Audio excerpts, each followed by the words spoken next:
نبی کریم علیہ السلام نے ارشاد فرمایا ایک عورت سے نکاح 4 وجہ سے کیا جاتا ہے، اس کے مال کی وجہ سے، اس کے حسن کی وجہ سے، اس کے نسب کی وجہ سے، اس کے دین کی وجہ سے۔ نسب کا ذکر ضرور ہے، لیکن اگلی بات بھی سماعت کیجئے، نبی کریم علیہ السلام نے ارشاد فرمایا ان 4 باتوں میں سے تم دین کو ترجیح دو۔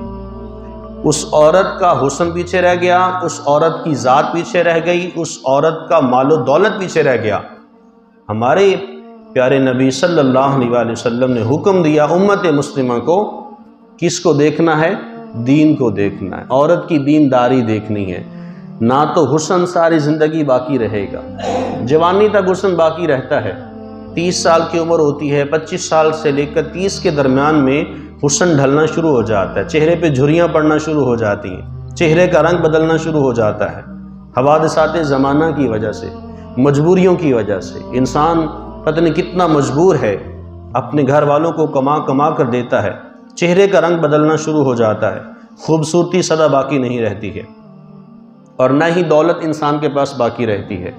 ایک عورت کے پاس اگر دولت ہے تو وہ دولت کوئی سدا نہیں ہے، ہو سکتا ہے جب آپ اس سے نکاح کرنے جا رہے ہیں وہ کروڑوں پتی ہوگی، لیکن جب نکاح کر کے مہینے کے بعد اس کا وہ سارا پیسہ کہیں ضائع ہو جائے، آپ کے پلے کیا آیا؟ کچھ بھی نہیں۔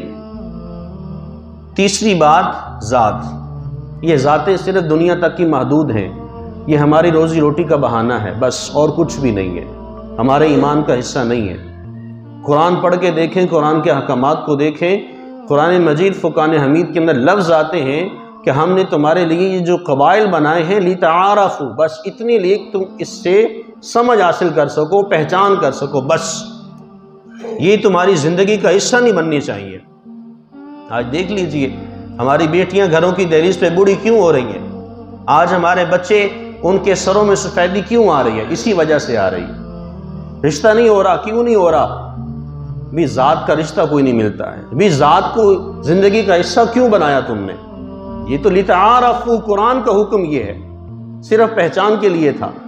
میں نے اس کو اپنی بیٹی اور بیٹی کی زندگی تباہ کر کے رکھ دی، میں ذات کے پیچھے لگ گیا کہ میں نے ذات ہی کو دیکھنا ہے، میں نے اپنی بیٹی کے ہاتھ پیلے کرنا تھے، ایک عمر بھی چکی ہے، اس کے ہاتھ پیلے نہیں ہو سکے، میری بیٹی کے سر میں سفیدی آ چکی ہے، اب اگر کوئی آتا بھی ہے تو بڑی عمر کا تانا دے کے خاموشی سے چلا جاتا ہے، آپ کی بیٹی جوان ہے، بہت بڑی ہے، ہمارا بیٹا چھوٹا ہے، ہم نکاح نہیں کر سکتے۔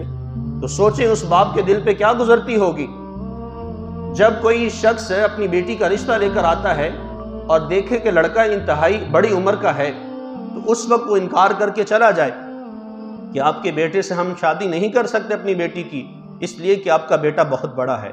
سوچیں اس نوجوان کے دل پہ کیا گزرتی ہوگی، اس مجبور باپ کے دل پہ کیا گزرتی ہوگی۔ میں نے اپنی زندگی کا یہ کرائٹیریا یہ بنا لیا، میں نے کہا ہاں ذات پات سب سے اول ہونی چاہیے، قسم بخدا یہ حقیقت نہیں ہے، ہم نے اپنی زندگی کا یہ رونا دھونا بنا رکھا ہے۔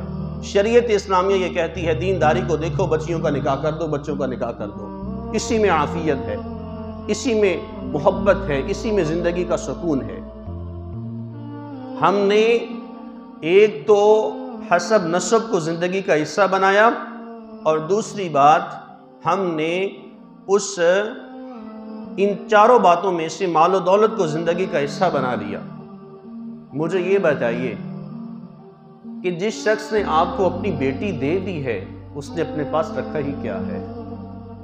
آج لڑکے والے لڑکی والوں سے جہیز کی ڈیمانڈ کرتے ہیں، وہ مجبور باپ وہ کچھ لے کے نہیں دے سکتا ہے، وہ لوگوں سے ترلے اور منتیں کر کے مانگتا ہے کہ یار مجھے اتنا پیسہ دے دو، میں نے بیٹی کے لیے جہیز بنانا ہے۔ لڑکے والوں کی ڈیمانڈ ہے 5 لاکھ کا جہیز ہونا چاہیے، وہ باپ کی سفید داڑھی ہے، لوگوں کے سامنے ہاتھ پھیلاتا ہے، اس کے آنسو نکل آتے ہیں، یار مجھے اتنا پیسہ چاہیے، میں نے بیٹی کے ہاتھ پیلے کرنے، مجھے جہیز کے لیے پیسہ دے دو۔ ہم نے جہیز کو اپنی شادیوں کا حصہ اور فرض عین قرار دیا، ہم نے کہا جہیز ہوگا تو نکاح ہوگا۔ قسم بخدا یہ اسلام کی تعلیمات نہیں ہے، قسم بخدا یہ اسلام کی تعلیمات نہیں ہے، یہ ہماری خود ساختہ ہیں، ہم نے خود سے بنائی ہیں۔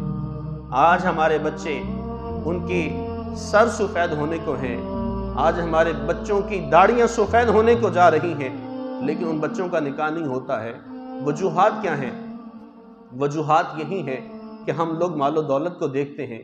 ہم کہتے ہیں میں نے اپنے بیٹے کا نکاح اس جگہ پہ کرنا ہے کہ جس کی بیٹی مالدار ہو. جو بڑے مالدار قسم کے لوگ ہوں اپنے بیٹے کی زندگی تباہ کر رہے ہیں اور نظر رکھی ہوئی ہے لوگوں کے مال و دولت پہ. سدا باقی نہیں رہے گا، کچھ بھی نہیں رہے گا.